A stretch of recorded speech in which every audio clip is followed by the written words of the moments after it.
वालेकुम अस्सलाम। हसीम पुत्र, क्या हाल चाल है?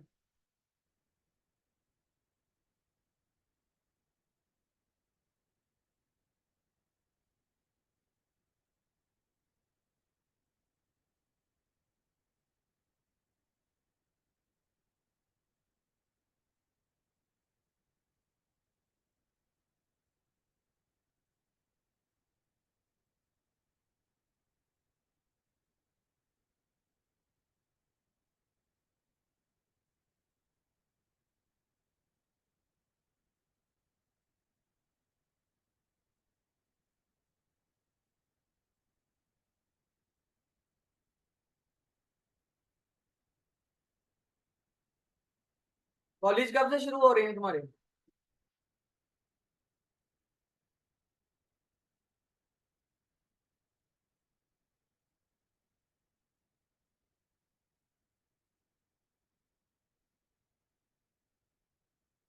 कल वाला लेक्चर समझ आया था कुछ के नहीं?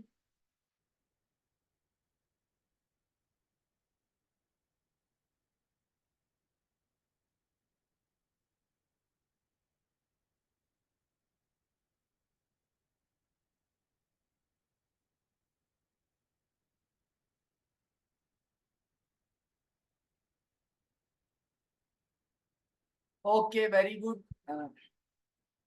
बाकी बच्चे भी जरा जल्दी से आ जाएं।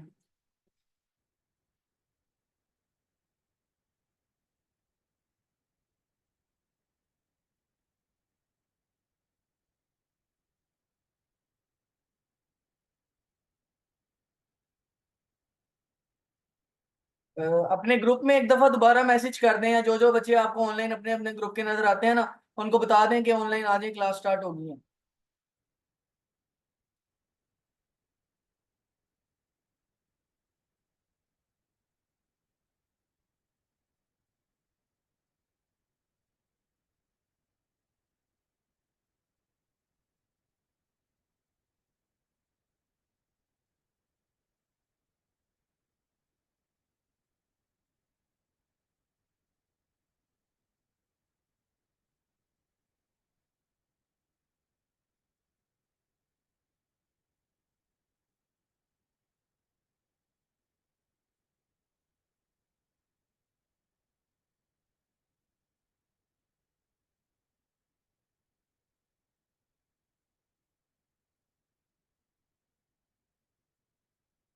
बच्चे, मेरी आवाज और मेरी वीडियो बगैर किसी लैग के आपको मिल रही है? अगर ऐसा है तो काइंडली ओके कर दें, ताकि मुझे पता चल जाए कि मेरी जो क्लास की क्वालिटी है लेक्चर की, वो ठीक आ रही है।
मरवा बच्चे, क्या आप कल क्लास में थी?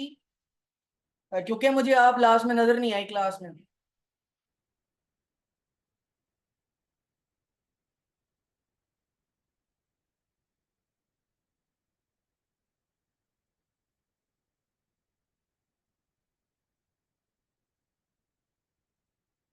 ओके चलें। अच्छा बच्चे, तो ये हमारा जो आज का टॉपिक है वो है कूलम्स लॉ। और कूलम्स लॉ आपको याद होगा, आपने 10 क्लास में भी पढ़ा है। ये वही कूलम्स लॉ है, लेकिन इसमें थोड़ी डिटेल ज्यादा है। अच्छा, अब ये जो कूलम लॉ है, पहले तो आपने याद रखना है दिया किसने था। ये जो साइंटिस्ट थे वो थे फ्रेंच मिलिट्री इंजीनियर, यानी फ्रांस की मिलिट्री के एक इंजीनियर थे, और उनका नाम था चार्ल्स कूलम।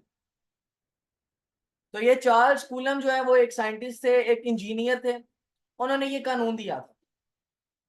अच्छा, अब ये कानून है किस बारे में? तो एक्चुअली ये जो कानून है ना, ये हमें कैलकुलेशन बताता है। Calculation of force between two charges. अच्छा, इस कानून से पहले ना साइंटिस्ट और लोग ये बात जानते थे कि अगर दो पॉजिटिव चार्ज एक दूसरे के करीब पड़े हों या दो नेगेटिव चार्ज एक दूसरे के करीब पड़े हों, तो इनकी किस्मत का ये हिस्सा है कि ये दोनों ही एक दूसरे को रिपेल करेंगे। मतलब ये है कि लोग ये बात जानते थे कि ये जितने भी चार्ज हैं ये एक दूसरे को रिपेल करते हैं। अगर वो रिपेल करते हैं, इसका मतलब वो एक दूसरे के ऊपर फोर्स लगाते हैं। मतलब साइंटिस्ट को ये बात पता थी कि चार्जेस एक दूसरे के ऊपर फोर्स लगाते हैं। बाज दफा वो फोर्स रिपेल करती है, बाज दफा वो फोर्स अट्रैक्ट करती है। लेकिन वो फोर्स कितनी है और वो फोर्स नापें कैसे, मैयर कैसे करें? तो वो फोर्स नापने का और मैयर करने का जो तरीका है वो हमें किसने बताया था? चार्ल्स कूलम ने। और चार्ल्स कूलम ने जो अपना एक कानून दिया था, कूलम्स लॉ जिसे बोलते हैं, वो है calculation of force between two charges. यानी दो चार्जेस के दरमियान मुझे ये फोर्स कैलकुलेट करके देता है कि दो चार्जेस अपने दरमियान कितनी फोर्स लगाते हैं। अच्छा, इसके अलावा आपने ये बात याद रखनी है कि ये जो कूलम्स लॉ है ये एक्चुअली एक एम्पिरिकल लॉ है।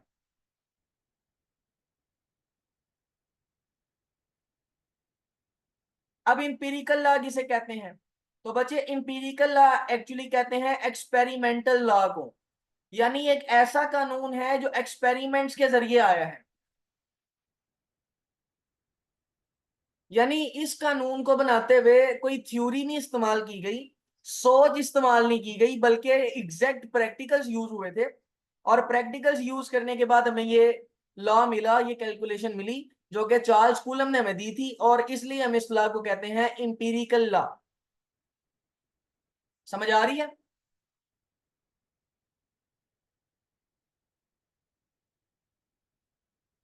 अच्छा, अब ये लॉ कहता क्या है? तो ये लॉ कहता है कि अगर हमारे पास दो चार्जेस, दो लेट से मैं यहां पर दो चार्जेस बनाता हूं।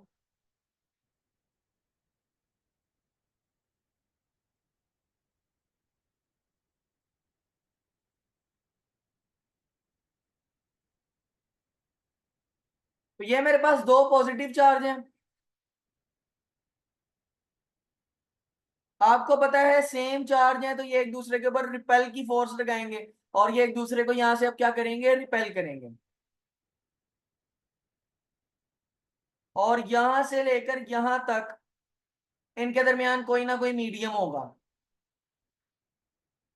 वो मीडियम एयर भी हो सकता है, स्पेस भी हो सकती है, कोई प्लास्टिक भी हो सकता है, कुछ भी हो सकता है। यानी ये दो चार्ज हैं, इनके दरमियान मैंने कुछ भी रख दिया ना, तो उसको क्या बोलेंगे? मीडियम। अब यहां पर एक फोर्स लग रही है और यहां पर भी एक फोर्स लग रही है। दोनों फोर्सेस को फिलहाल मैं कह देता हूं एफ। आगे मैं बताऊंगा कि इनको क्या बोलते हैं, लेकिन फिलहाल मैं इनको क्या कह देता हूं? एफ। अच्छा, अब ये जो कूलम्स लॉ है, अच्छा एक बात मेरी याद रख लें, स्क्रीनशॉट के मामले में आपने तेज रहना है। उसकी वजह यह है कि मेरा जो लैपटॉप है ना, उसमें एक प्रॉब्लम है, वाईफाई ना कुछ देर बाद खुद ही डिस्कनेक्ट हो जाता है। तो जहां पर भी मेरी आवाज अड़ने लगे ना थोड़ी सी, तो आपने समझ जाना कि सर का वाईफाई डिस्कनेक्ट हो गया है। 2-3 मिनट बाद मैं ज्वाइन कर लूंगा वापस, लेकिन व्हाइट बोर्ड जाया हो जाएगा। तो व्हाइट बोर्ड नहीं जाया होने देना। जैसे ही मेरी आवाज थोड़ी सी आपको लगी लगे, आपने उसका स्क्रीनशॉट ले लेना साथ ही, ताकि आपके पास डाटा सेव रहे।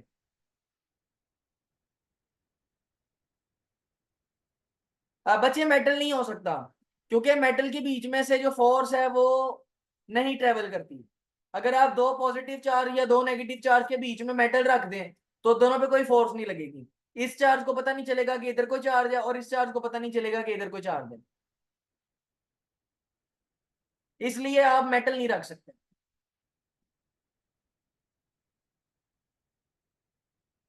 अच्छा, बहरहाल ये कूलम्स लॉ कहता क्या है? तो ये कूलम्स लॉ कहता है कि ये जो चार्जेस एक दूसरे पर फोर्स लगाते हैं, ये फोर्स चार्जेस की प्रोडक्ट के डायरेक्टली प्रोपोर्शनल है। मतलब ये जो लॉ है वो कुछ इस तरह से कहता है कि ये जो फोर्स लगती है वो फोर्स एक्चुअली डायरेक्टली प्रोपोर्शनल है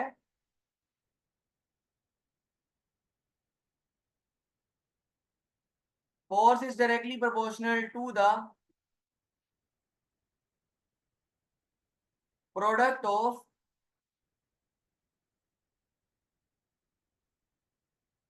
magnitude of charges। ये तो पहली बात ठीक है ना, कि जो चार्जेस पर फोर्स लगती है ये दोनों चार्जेस की प्रोडक्ट के डायरेक्टली प्रोपोर्शनल है। दूसरी बात ये है कि ये फोर्स इन दोनों के सेंटर के दरमियान के फासले के इनवर्सली प्रोपोर्शनल है।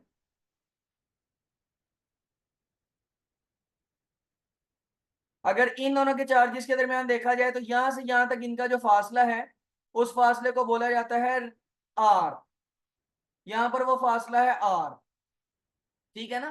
तो ये जो फोर्स है ये रेडियस के स्क्वायर के इनवर्सली प्रोपोर्शनल है। तो दूसरी बात जो यहां पर है वो ये है कि फोर्स इज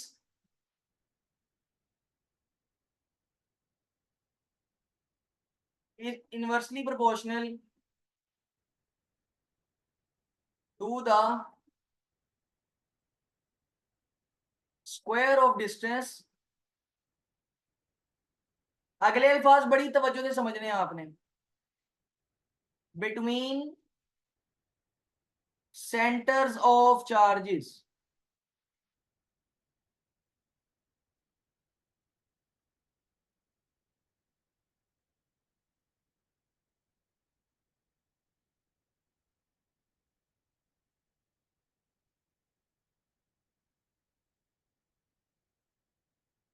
अच्छा, अब यहां पर टेक्निकल बात जो है ना वो ये है, सेंटर ऑफ चार्जेस। तो आपने याद रखना है कि ये जो फोर्स है ना, ये जो फासला है आर फासला, ये हमेशा चार्जेस के कहां से मैयर करना है आपने? सेंटर से। ये इनके सरफेस से नहीं मैयर करना, चार्जेस के सेंटर से फासला मैयर करना है, ये रूल है। तो ये जो फासला है आर का स्क्वायर, ये अब कहां से फासला मैयर किया जा रहा है? From the centre of charges. अच्छा, अब आपके पास दो इक्वेशंस आ गई, इन दोनों इक्वेशंस को आप इकट्ठा कर लें। यहाँ पर राइट टॉप पर आपको यहाँ पर मेरी फोटो या मेरी वीडियो चलती हुई नजर आ रही है ना, उसके ऊपर क्लिक करें और उसको नीचे ले आए, क्लिक करके नीचे ले आए, ताकि यहाँ पर मैं लिखूं तो आपको नजर आ जाए। तो बच्चे जो फोर्स है वो चार्जेस की प्रोडक्ट के डायरेक्टली प्रोपोर्शनल है और रेडियस के स्क्वायर के यानी डिस्टेंस के स्क्वायर के इनवर्सली प्रोपोर्शनल है। अच्छा, अब इतनी सी बात आपको भी पता है कि ये जो डायरेक्टली प्रोपोर्शनल है, अगर मैं इसको हटाऊं तो एक तो आता है बराबर का साइन और दूसरा साथ क्या आता है? दूसरा आता है G constant. Force as it is directly proportional की जगह इक्वल और साथ क्या आ गया? कांस्टेंट के। बाकी आएगा Q1 Q2 divide by r का स्क्वायर। तो बच्चे ये आपके पास फार्मूला बन गया कूलम्स फोर्स का। This is the formula of Coulomb's force.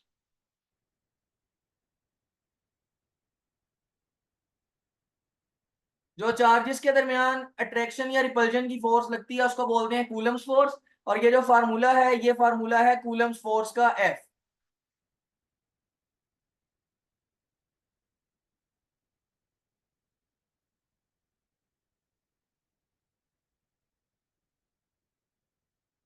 यहां तक किसी को कोई मसला मसाइल?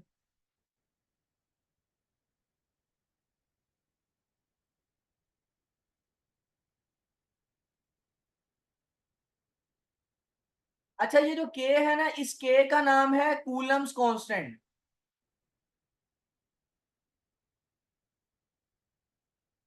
ये के का नाम है जी कूलम्स कांस्टेंट। पहले जरा इसका फार्मूला देखें। अब तवज्जो से जरा व्हाइट बोर्ड की तरफ आपका ध्यान होना चाहिए, सारे बच्चे ध्यान से देखेंगे। ये आर का स्क्वायर इधर डिवाइड हो रहा है, उधर जाके एफ के साथ क्या होगा, मल्टीप्लाई हो जाएगा। तो उधर था एफ और साथ आर का स्क्वायर क्या हो गया, मल्टीप्लाई हो गया। ये जो Q1 Q2 आपको नजर आ रहे हैं, Q1 Q2, ये इधर मल्टीप्लाई हो रहे हैं, इधर आकर क्या होंगे, डिवाइड। तो इधर Q1 Q2 यहां पर हो गया डिवाइड, और उस साइड पर आपके पास आ गया के। तो ये आपके पास कूलम्स कांस्टेंट का फार्मूला आ गया के। अब तवज्जो से जरा देखिएगा, यहां से हम इसका यूनिट भी निकालेंगे। के इज इक्वल टू, फोर्स का यूनिट होता है न्यूटन, डिस्टेंस का यूनिट मीटर, और डिस्टेंस का स्क्वायर है, स्क्वायर की जगह आ जाएगा मीटर का स्क्वायर।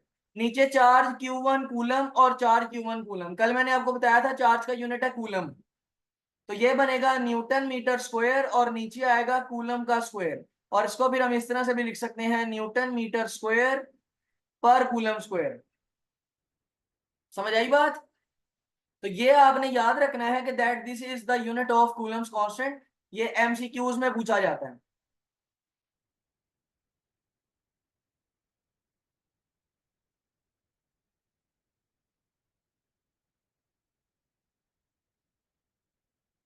इसके अलावा आपने ये बात याद रखनी है कि जो कूलम्स कांस्टेंट है उसकी वैल्यू के की होती है 9 मल्टीप्लाई बाय 10⁻⁹ और यूनिट हमने लिख दिया, वो मैं इधर दोबारा लिख देता हूँ, न्यूटन मीटर स्क्वायर पर कूलम स्क्वायर। ये भी आपसे एमसीक्यूज में पूछी जा सकती है कि के की वैल्यू कितनी है। तो के की वैल्यू होती है 9 × 10⁻⁹ न्यूटन मीटर स्क्वायर पर कूलम स्क्वायर। ठीक है।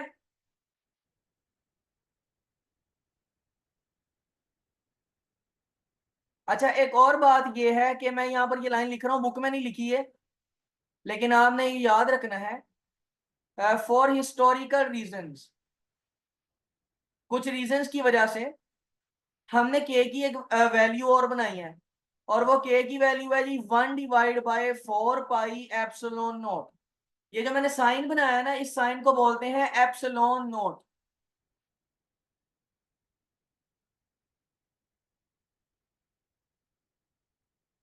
This sign is called as epsilon naught. तो ये आपने के बारे में जितनी बातें हैं याद रखनी है। स्क्रीनशॉट मारें जल्दी से। मैं 1 मिनट के लिए वीडियो बंद कर रहा हूं, अब स्क्रीनशॉट लें ताकि पूरी स्क्रीन आए आपके पास। स्क्रीनशॉट लें जल्दी से, 1 2 3 करूंगा।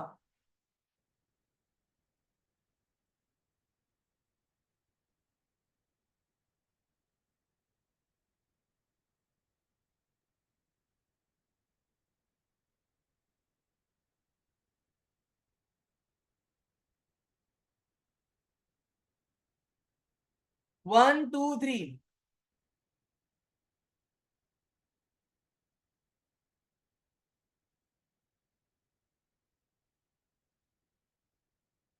ओके मरवा, मैं बता देता हूँ जी। क्या आप लोगों की भी आवाज कट रही है? जो मैं बोल रहा हूँ वो कट तो नहीं रहा?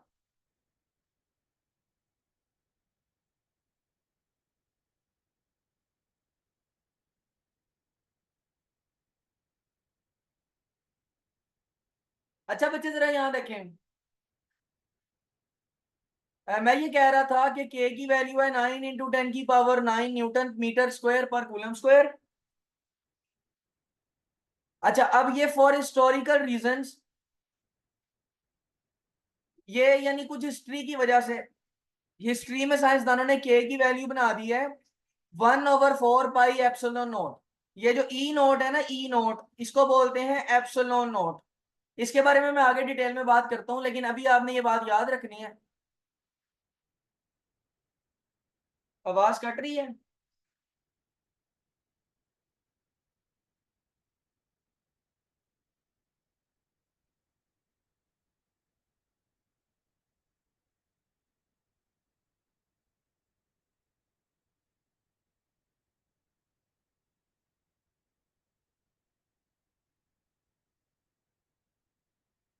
जी बच्चे, तो मैंने आपको ये बताया कि फॉर हिस्टोरिकल रीजंस के की वैल्यू हमने कर दी है 1/4 पाई एप्सिलॉन नॉट। और ये जो ई नोट है इसको कहते हैं एप्सिलॉन नॉट। समझ आ गई? जिन जिनको यहां तक सारा व्हाइट बोर्ड समझ आ गया वो स्क्रीनशॉट मारें जल्दी से और ओके कर दें। स्क्रीनशॉट तो ले लिया सबने, ओके कर दें जल्दी से।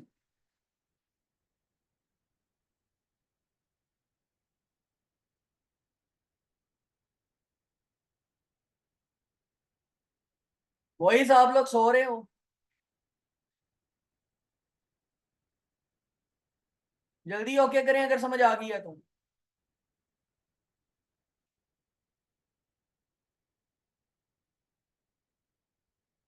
मरवा आपको जो पॉइंट मिस हुआ था वो समझ आ गया?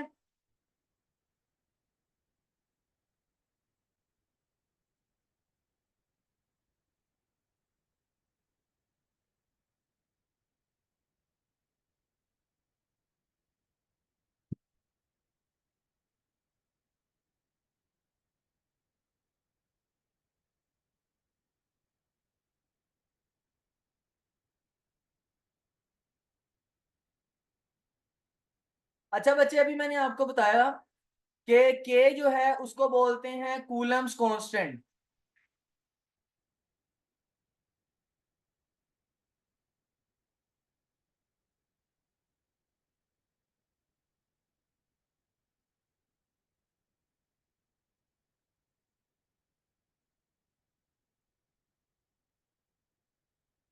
अच्छा, फिर मैंने आपको ये बताया कि जो के की वैल्यू है, एक मिनट, ये कैप्शन किसने ऑन की है?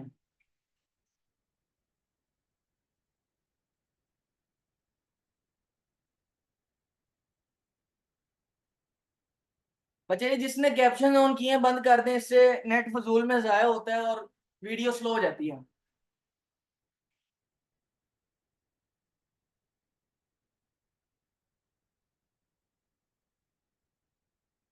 तो मैंने अभी आपको बताया कि जो के है वो है कूलम्स कांस्टेंट।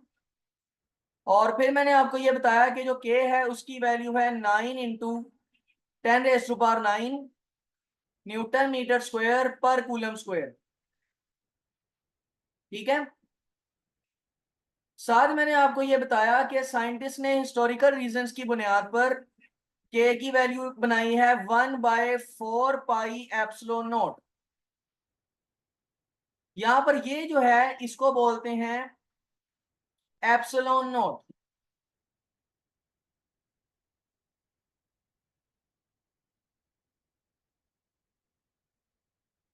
और इस एप्सिलॉन नॉट का मतलब है परमिटिविटी ऑफ फ्री स्पेस।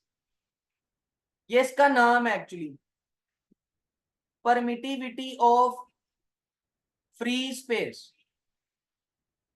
अच्छा एक्चुअली ना, ये जो एप्सिलॉन नॉट है ना ये आपको बताता है कि, अब जरा इसको समझ लीजिएगा, एप्सिलॉन नॉट आपको ये बताता है कि मीडियम कूलम फोर्स को ट्रेवल करने के लिए कितनी रिस्ट्रिक्शन देती है, कितनी रेजिस्टेंस देती है। समझ आ रही है ना बात? एप्सिलॉन नॉट ई नॉट आपको असल में ये बताता है कि जो फ्री स्पेस है वो आपको, फ्री स्पेस जो है वो फोर्स को ट्रेवल करने में कितनी रेजिस्टेंस देती है। तो what does actually the epsilon not does, it actually tells the amount of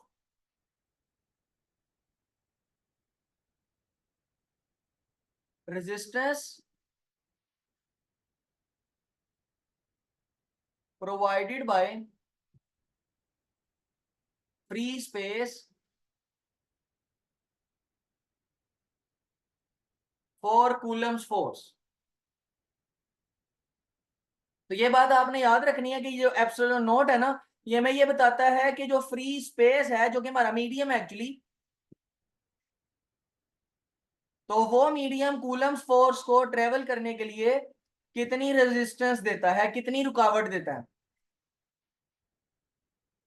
अच्छा, अब अक्सर टीचर ना इसमें कंफ्यूज होते हैं और आपको मिस्टेक से बता देते हैं। यहां पर लिखा है परमिटिविटी, तो अक्सर लोग इसको समझ लेते हैं परमिट। अब जहां पर मैंने लिखा है ना रेजिस्टेंस,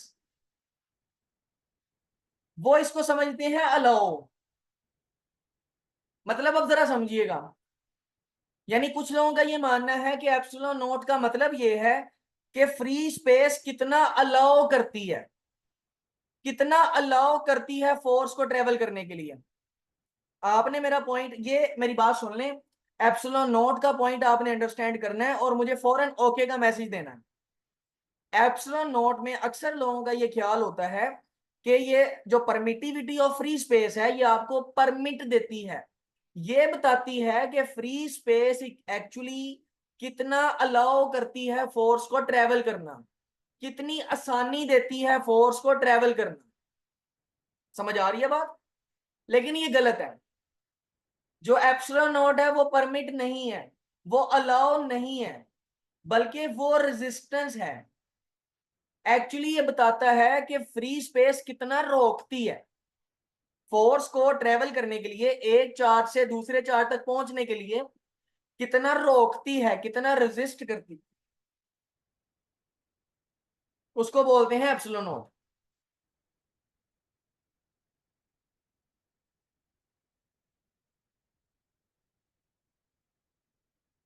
बताएं जी, ये एप्सिलॉन नोट वाला पॉइंट समझ आया?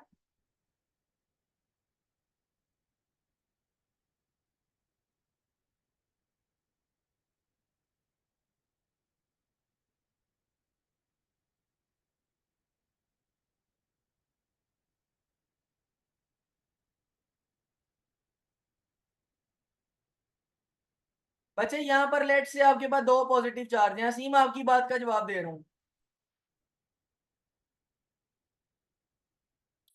देखें, अब अगर आप गौर करें तो ये दो चार्जेस के दरमियान यहां से यहां तक ये एक मीडियम है। अगर ये मीडियम एयर भी ना हो, प्लास्टिक भी ना हो, कुछ भी ना हो, तो फिर ये मीडियम क्या होगा?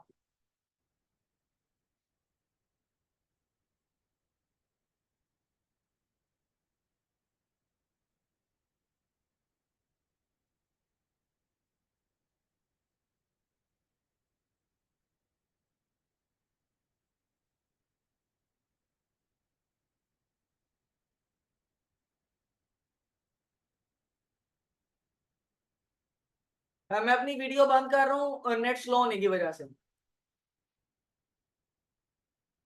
अच्छा जी, देखें, तो ये एक पॉजिटिव चार्ज है, ये दूसरा पॉजिटिव चार्ज है, और इनके दरमियान जो मीडियम है यहां पर वो क्या है? Free space.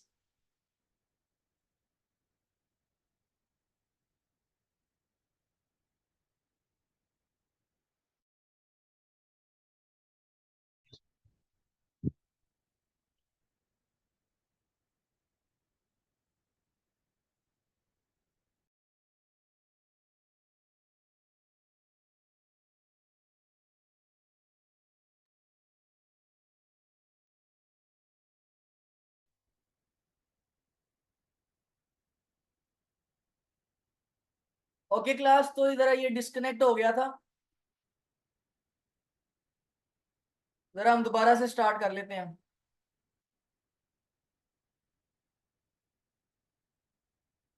तो मैं आपको ये बता रहा था कि जो के है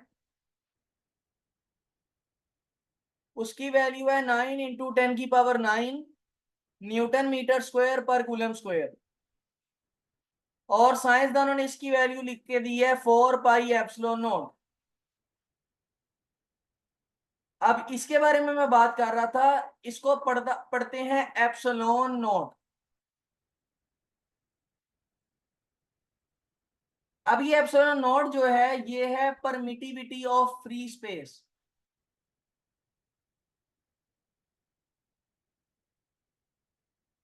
यानी एक्चुअली इसका नाम जो है ना, असली में कांस्टेंट का नाम, वो कांस्टेंट का नाम है परमिटिविटी ऑफ फ्री स्पेस। जबकि ये जो सिंबल है ना, सिंबल का नाम क्या है? Epsilon not. यानी ये वाला जो सिंबल है ना, ये वाला, इस सिंबल का नाम तो एप्सिलॉन नॉट है, लेकिन जो इसका नाम है वो है परमिटिविटी ऑफ फ्री स्पेस। अच्छा, अब जरा बात को तवज्जो से समझिएगा। हसीम, आपको फ्री स्पेस का कॉन्सेप्ट समझ आ गया था?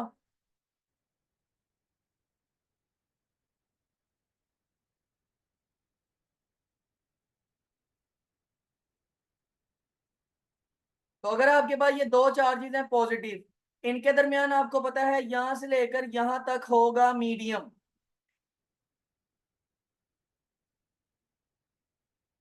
अब अगर ये मीडियम जो है ये स्पेस हो तो इस मीडियम को बोलेंगे फ्री स्पेस।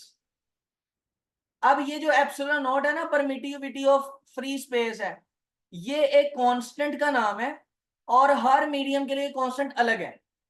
जैसे स्पेस के लिए इसकी वैल्यू अलग है, हवा के लिए इसकी वैल्यू अलग है, प्लास्टिक के लिए वैल्यू अलग। समझ आ रही है ना बात? तो ये एक ऐसा कांस्टेंट है जो आपको that tells how much resistance a medium offers to a coulomb's force।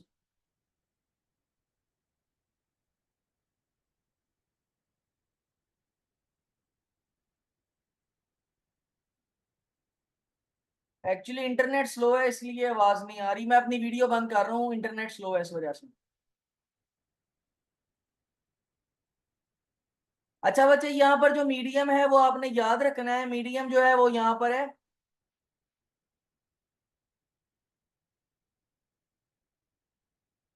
Free space. अब बात ये है कि यहाँ पर आप देखें कि इन दोनों चार्जेस ने जो है वो फोर्स लगानी है, और फोर्स लगाने का मतलब यह है कि ये दोनों चार्जेस जो है ये एक दूसरे को करेंगे रिपेल।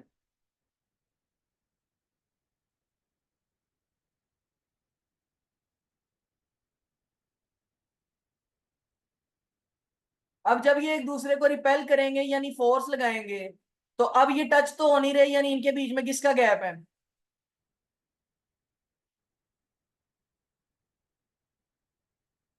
बच्चों आपको मेरी आवाज आ रही है?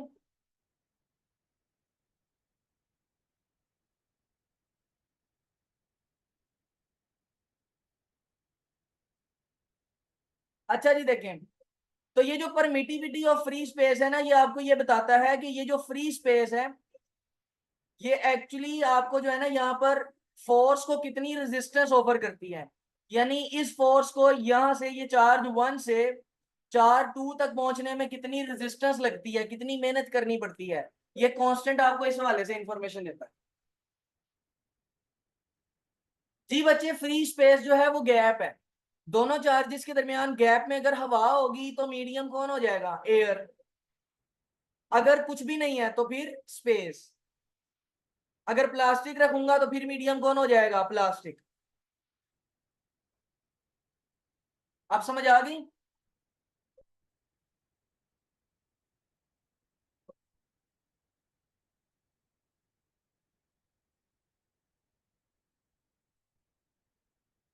अच्छा बच्चे, अब जरा यहां पर देखें।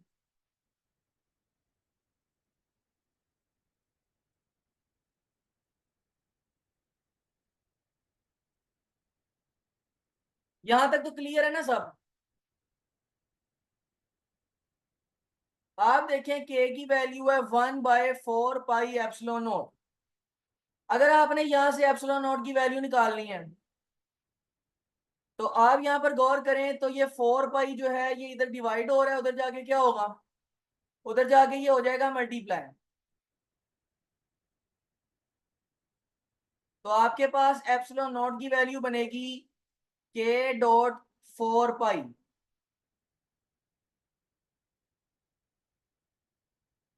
नो नो नो नो, यहाँ पर हमने एक मिस्टेक कर दी।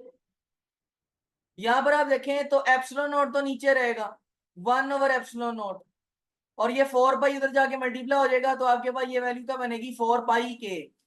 अब अगर आप इसको उल्टाएं तो ये भी उलट जाएगा, जिसके नीचे कुछ नहीं होता 1 होता है। तो एप्सिलॉन नॉट आएगा 1/4 पाई के। क्या यहां तक आपको बात समझ आई है?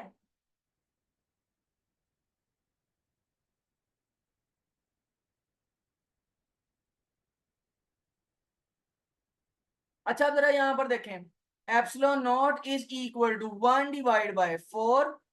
पाई की वैल्यू आप जानते हैं 3.14, और के की वैल्यू भी आपको याद हो जानी चाहिए 9 × 10⁹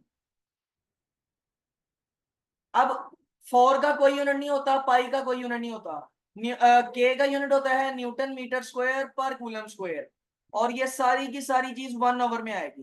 तो अब जरा 1 ओवर में सारी चीज को अपने अपने कैलकुलेटर्स पे लिखें और मुझे वैल्यू बताएं।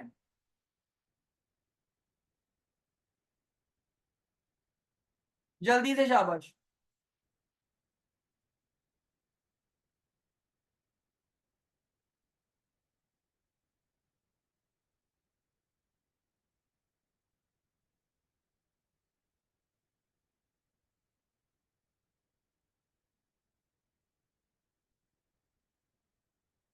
जल्दी जल्दी कैलकुलेट करके मुझे वैल्यू बताएं।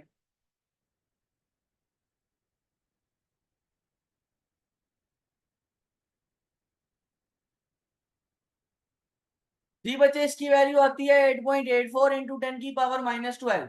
अब इधर ध्यान, अब जरा तवज्जो से बात को समझना है आपने। यहां पर ये यूनिट नीचे लिखा है न्यूटन मीटर स्क्वायर पर कूलम स्क्वायर। अब ये उल्टा होगा क्योंकि ऊपर 1 लिखा हुआ है ना। अब आपने इसको उल्टा करना है, तो अब उल्टा करेंगे। तो आपके पास कूलम का -2 था, तो कूलम का स्क्वायर आ जाएगा। और मीटर का जो है वो -2 आ जाएगा, और साथ आ जाएगा न्यूटन का -1। तो कूलम स्क्वायर पर मीटर स्क्वायर और पर न्यूटन, ये एप्सिलॉन नॉट की वैल्यू और यूनिट है। ये भी आपने एमसीक्यूज के वाले से याद रखना है। This is the value and unit of epsilon not.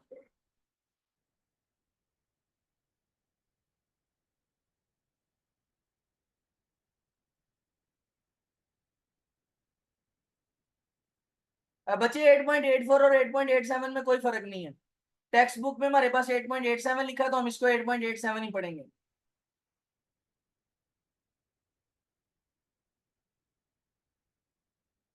जी बच्चे, यहां तक अगर सबको क्लियर है तो ओके करें, जल्दी से, शाबाश।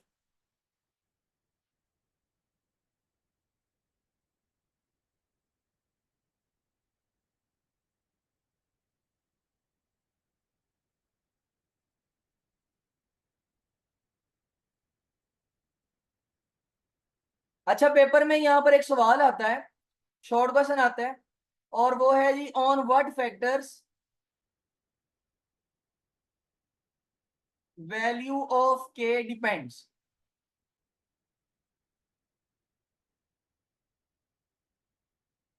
ये शॉर्ट क्वेश्चन आता है बच्चे पेपर में, on what factors value of K depends. तो बच्चे, इसका आपने आंसर याद रखना है कि जो वैल्यू ऑफ के है वो दो फैक्टर्स पर डिपेंड करती है। नंबर 1, वैल्यू ऑफ के डिपेंड करती है मीडियम पर, चार्जेस के दरमियान जो मीडियम है। और नंबर 2, वो डिपेंड करती है यूनिट्स पर। ठीक है।